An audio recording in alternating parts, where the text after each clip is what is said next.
Halo sobat sehat semua, Assalamualaikum warahmatullahi wabarakatuh. Salam jumpa kembali dengan saya Sugito di channel Berbagi Sehat, channel edukasi dan motivasi seputar asam lambung, KT inisiatif psikosomatis.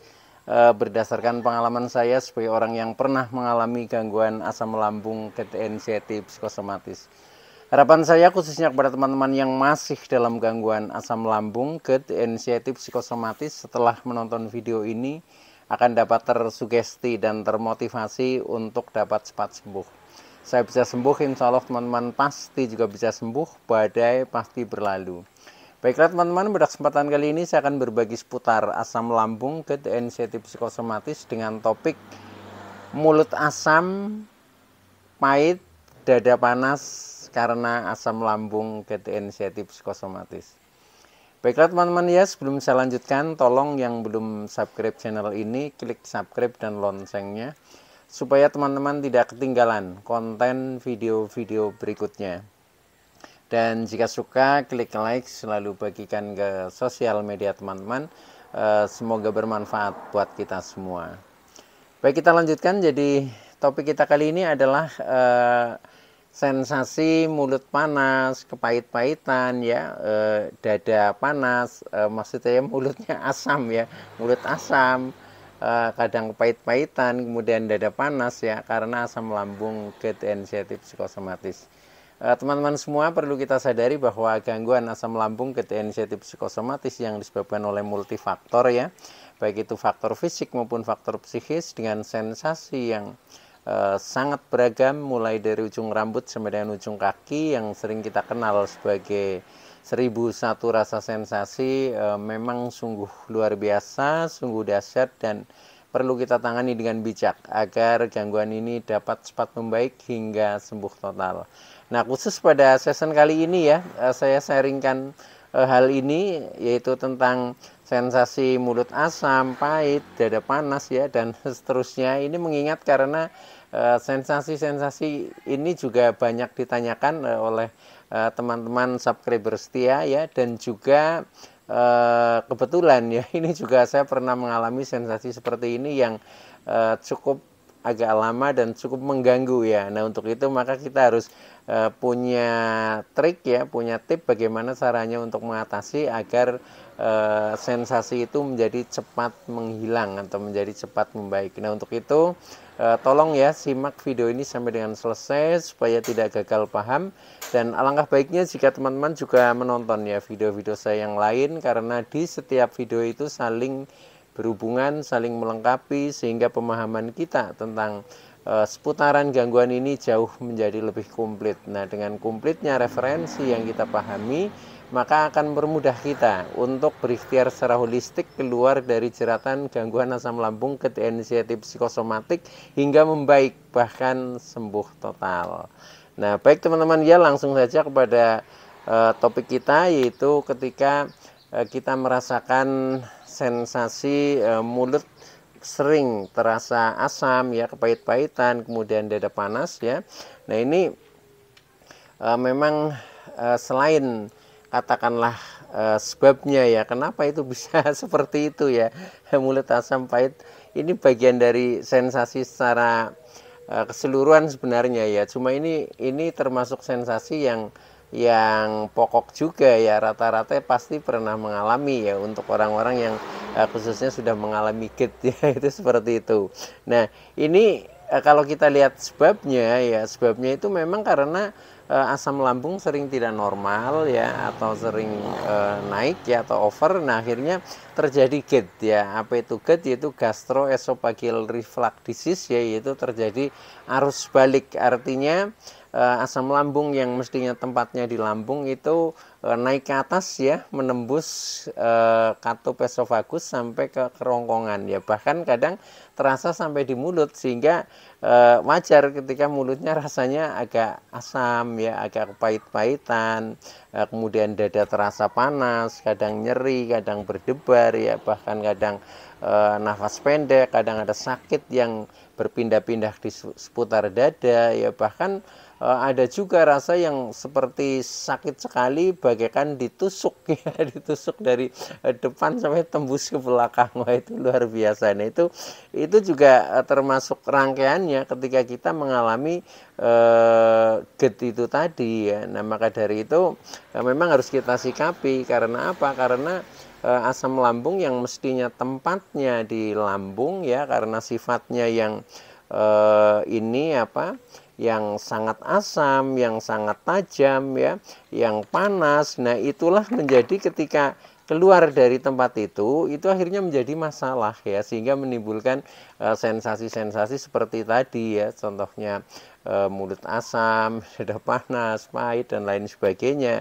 Bahkan tidak hanya itu, selain itu juga kadang menimbulkan sensasi-sensasi secara psikis ya, kadang kita menjadi merasakan ketakutan, kecemasan, kekhawatiran, was-was tentang kondisi ya, tentang kondisi kesehatan tubuh kita ya, sehingga kalau sudah seperti itu, nah akhirnya kita menjadi mengalami anxiety psikosomatik juga. Jadi kita kecemasannya menjadi berlebih, kemudian pikiran itu juga sering menjadi menganalisanya negatif ya. Nah, ketika pikiran sudah menganalisa negatif, ya itulah kita di situ mulai mengalami psikosomatik ya. Jadi sifatnya kalau kita pikiran selalu negatif, nah respon tubuh itu juga negatif ya, sehingga kita sensasi itu menjadi sering muncul. Nah, itulah yang menjadikan lingkaran setannya itu seperti itu. Jadi kadang fisik sudah membaik tetapi pikiran ini masih guncang ya, artinya masih sering berpikirnya negatif. Nah, akhirnya muncul lagi ya, karena lambung sebagai otak kedua ini selalu respon ya, ketika pikiran negatif ya sudah, respon lambung itu menjadi reaktif ya, menjadi reaktif dan reaktifnya negatif. Contohnya dengan asam lambungnya semakin produknya semakin berlebihan, akhirnya terjadi GERD. Nah, GERD menimbulkan sensasi-sensasi seperti tadi. Nah, untuk itu maka harus kita sikapi ya, bagaimana caranya supaya hal itu mudah menghilang. Karena apa? Karena ini sebenarnya semuanya itu sifatnya pengendalian diri ya. Kalau kita sudah sadar bahwa ini juga dari diri kita sendiri yang menyebabkan. Nah, ketika kita sudah bisa merubah diri, bisa mengendalikan diri ya, kadang juga bisa menahannya ya. Nah, itu ya nanti akan mudah membaik ya. Tetapi ketika kita tidak bisa mengendalikan diri, artinya kita tetap saja seperti itu, hanya mengeluh ya, hanya mengeluh seperti istilahnya nyaman dengan gangguan, ya sudah, itu menjadi semakin lama itu seperti itu. Nah, ini yang harus kita lepaskan, yaitu seperti itu. Nah, ketika seperti itu, maka yang terpenting adalah solusinya, teman-teman ya. Jadi solusinya ini kan tentunya ya hampir sama seperti kita mengatasi GERD ya, karena tanpa ada kenaikan asam lambung, tanpa ada reflux, itu biasanya mulut juga tidak terasa asam ya, itu seperti itu. Nah, solusinya adalah yang pertama ya, makan itu sedikit tapi sering ya, untuk istilahnya menjaga agar lambung tidak terlalu penuh. Karena kalau lambung terlalu penuh, otomatis produk asam lambung itu akan mengikuti juga, akan menjadi lebih banyak juga, sehingga kemungkinan untuk terjadi GERD itu akan lebih mudah ya. Nah, itu caranya kita siasati, makan sedikit tapi sering, atau makan dengan porsi kecil, teman-teman ya. Tapi boleh sering. Katakanlah yang ketika kita makan standar itu kan 3 kali sehari. Nah, mungkin ini menjadi 5 kali atau menjadi 4 kali seperti itu. Dan bahkan boleh juga misalkan ditambah dengan ngemil juga boleh ya, kalau porsinya itu masih sangat kecil, itu seperti itu ya. Karena apa? Karena dulu saya pernah ya itu makan itu hanya 3 sendok, teman-teman ya. Karena itu ketika makannya agak banyak pasti sensasi muncul, itu seperti itu, yang perutnya langsung kembung, yang begah, kemudian terjadi GERD ya. Akhirnya dada terasa panas, mulut terasa asam ya. kepahit-pahitan, kadang sampai kepala juga menjadi berat dan seterusnya. Pokoknya akhirnya menjadi tidak nyaman. Nah, akhirnya saya makan dengan porsi sedikit, yaitu bahkan di titik terendah ya, itu saya pernah makan itu hanya 3 sendok tiap kali makan. Cuma waktu itu saya porsinya masih 5 kali ya. 5 kali, kemudian saya tambah juga ngemil dengan rebusan-rebusan, yaitu ternyata juga menjadi membuat agak nyaman karena GERD itu tidak selalu terjadi, itu seperti itu. Nah, itu yang pertama ya. Jadi intinya makan sedikit tapi sering. Nah, kemudian yang kedua yaitu ketika kita tidur ya, itu jangan misalkan habis makan langsung tidur ya, tetapi harus ada jarak, karena pada saat tidur kita berbaring ya, otomatis ini posisi antara lambung dengan dada ya ini kan datar ya. Nah, itu akan mudah sekali terjadi GERD itu. Nah, maka dari itu usahakan itu ketika habis makan itu mungkin selang 1 jam lah kurang lebihnya ya, selang 1 jam baru kita tiduran, itu seperti itu. Dan posisi tidur itu sebaiknya kepala lebih tinggi ya, kepala lebih tinggi, jadi istilahnya nyender lah seperti ini ya, ini kepala ya, ini sini. Jadi mungkin bisa pakai bantal 2 atau 3 juga nggak masalah ya. Nah, dengan seperti itu nanti akhirnya GERD tidak naik ya, tidak naik sampai ke kerongkongan, akhirnya mulut juga tidak akan terasa asam, kita akan lebih nyaman, itu seperti itu. Nah, itu tip yang kedua ya, jadi tidur nyender, kemudian tidurnya jangan habis makan langsung tidur, tetapi harus ada jarak kurang lebih 1 jam, itu seperti itu. Nah, kemudian yang ketiga ya, ini supaya juga mengurangi tidak terjadinya GERD, supaya dada tidak terasa panas, mulut tidak terasa asam ya. Ini juga kita bisa dengan sering minum air hangat, teman-teman ya. Sering minum air hangat, karena pada saat kita sering minum ya, terutama minum air hangat, ini juga ketika terjadi GERD atau terjadi reflux asam lambung itu akan turun lagi ya, turun lagi bersama air yang kita minum, sehingga ketika lambung itu sudah masuk lagi ke tempatnya, yaitu maksud saya asam lambung itu masuk ke tempatnya ya, sebenarnya sudah nyaman di seputar mulut, seputar dada, itu akan lebih nyaman ya. Artinya rasa-rasa seperti apa, asam tadi atau pahit mulutnya itu juga akan menghilang, yaitu walaupun kadang juga butuh waktu, karena sisa-sisa itu kan kadang ketika sudah melekat itu kadang agak lama ya. Maka dengan sering air itu minum air hangat, artinya kita sering membersihkan GERD yang sudah terjadi supaya kembali ke dalam lambung, itu seperti itu. Nah, itu yang ketiga ya.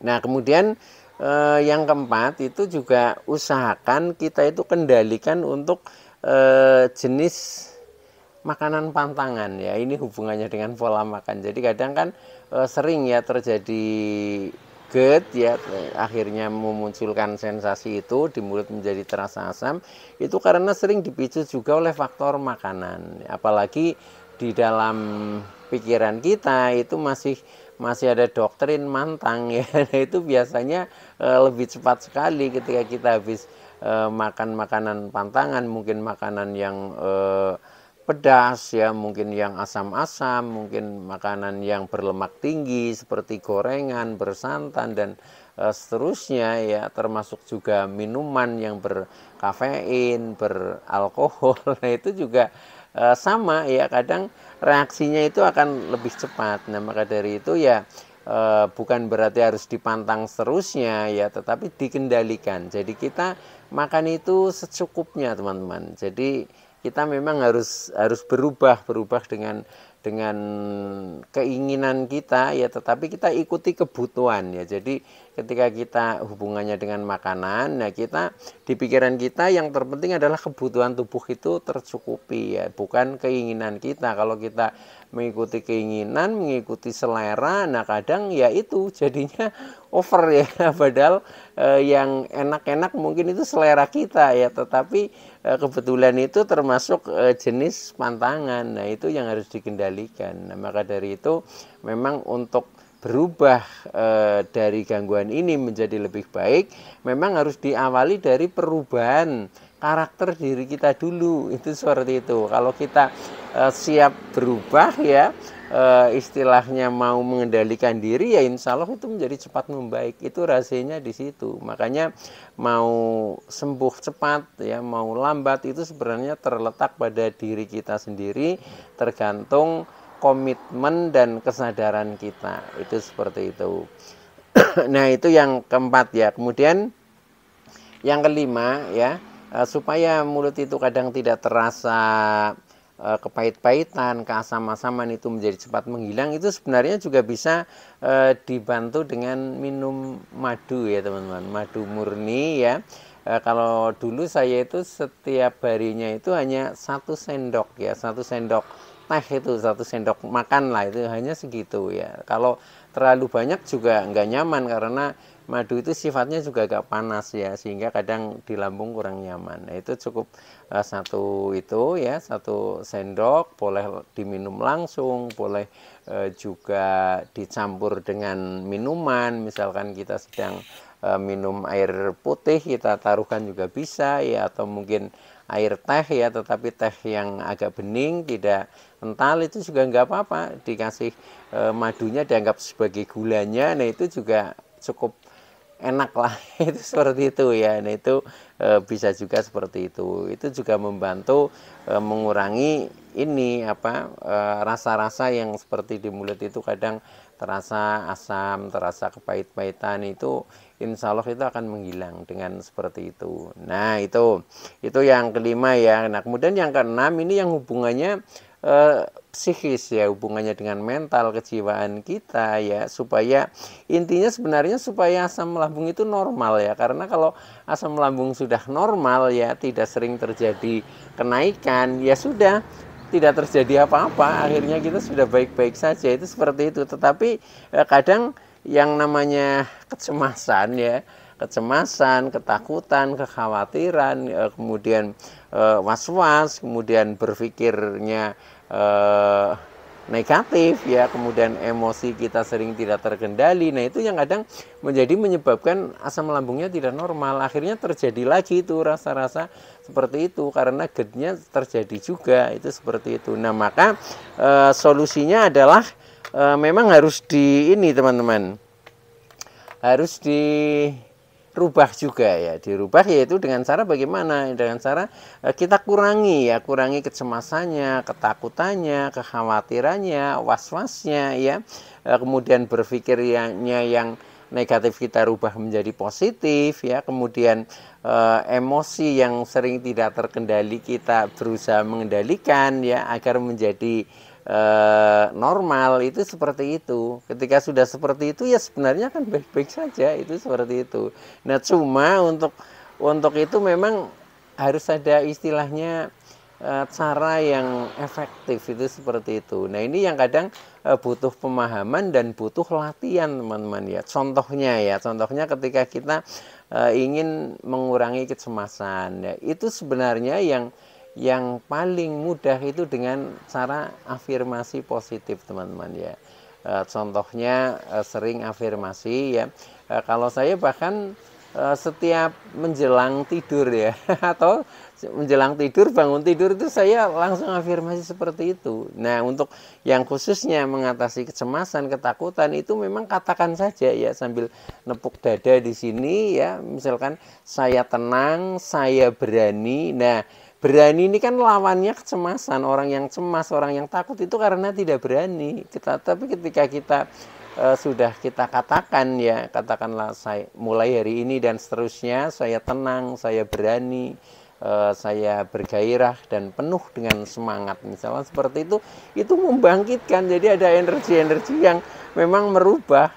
Nah, caranya itu memang untuk menggiring katakanlah perasaan, itu harus seperti itu teman-teman ya. Tetapi kalau kita afirmasi saja malas-malasan, jarang ya, apalagi sudah mencoba sekali katanya tidak ada hasilnya, nah itu yang kadang menjadi kita menikmati sakitnya itu. Nah, maka itu harus dilawan dengan seperti itu. Contohnya kecemasan yaitu lawan dengan afirmasi. Nah, kemudian ketika muncul beberapa sensasi, di situ kita harus bisa istilahnya mulai masa bodoh ya, mulai cuek, jangan selalu dinikmati, itu seperti itu ya. Itu juga bisa dilawan dengan afirmasi juga. Nah, itu seperti itu. Nah, kemudian bagaimana ketika kita pikiran masih negatif terus ya, pikiran mengembara ke hal-hal yang menakutkan. Nah, itu pun harus dikendalikan. Nah, kendalikannya bagaimana?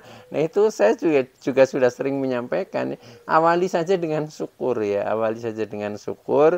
Alhamdulillah saya bersyukur ya, walaupun misalkan dada terasa panas, saya tidak apa-apa, saya baik-baik saja, faktanya saya sehat walafiat, sambil disentuh bagian yang terasa ada sensasi, itu juga pasti akan menghilang. Jadi cuma hal-hal seperti itu karena sifatnya ini komunikasi dengan kecerdasan bawah sadar yang tersimpan di seluruh sel tubuh kita, ini memang harus butuh repetisi ya, butuh pengulangan agar sampai terserap oleh kecerdasan bawah sadar kita. Nah, kalau sudah terserap ya sudah, tubuh itu akan menyembuhkan dengan sendirinya. Itu sebenarnya rahasianya di situ ya, itu seperti itu. Maka lakukan saja penuh dengan optimis, ya itu pasti bisa teman-teman ya, itu rahasianya di situ. Nah, kemudian bagaimana ketika misalkan kita emosi ya, sering emosi tidak terkendali. Nah, itu pun juga harus dikendalikan. Nah, bagaimana cara mengendalikan supaya kita emosinya tidak selalu meluap? Latihan sabar teman-teman, itu seperti itu. Nah, latihan sabar triggernya itu kalau bisa itu dengan berpuasa, karena puasa itu adalah menahan diri, termasuk menahan emosi, menahan nafsu, menahan marah, menahan makanan-makanan dan seterusnya, itu seperti itu ya. Itu, nah jadi semuanya itu memang butuh proses dan butuh tingkatan. Nah, tetapi kalau itu kita paham dan kita lakukan, itu pasti ada hasilnya dan akhirnya kita menjadi membaik. Bahkan ketika melalui proses yang alami seperti itu, pasti sembuhnya menjadi permanen, karena kita sembuh berangkat dari pemahaman dulu, pemahaman, kemudian kita lakukan dengan ikhlas, akhirnya sembuh ya sudah, betul-betul selamat tinggal, asam lambung, kita inisiatif psikosomatis, dan kita menjadi orang yang baru ya, orang yang baru dari segi misalkan itu kesehatan, karena sudah terlepas betul-betul dari gangguan itu. Nah, selain itu juga masih ada lagi bagaimana supaya hal ini tidak sering terjadi ya, gangguan ini. Kita memang harus bisa istilahnya sumeleh nrimo ing pandum, teman-teman. Apa itu sumeleh nrimo ing pandum? Ya, ini bahasa Jawa, yaitu kita harus bisa menerima apa adanya, pasrah dengan tulus dan ikhlas. Nah, ini maknanya dalam ya, kalau kita bisa mempraktekkan itu pasti kita merasakan tenang, merasakan damai, merasakan bijak, merasakan bahagia, dan akhirnya kita betul-betul terlepas dari gangguan ini. Maka memang harus kita renungkan dulu, kemudian apa yang harus kita lakukan, itu pasti akan membaik teman-teman ya. Jadi bahkan ini bagi saya ini sumeleh nrimo ing pandum ini sebagai mantranya teman-teman ya. Mantra yang harus kita istilahnya bedah, harus kita kupas dan harus kita praktekkan.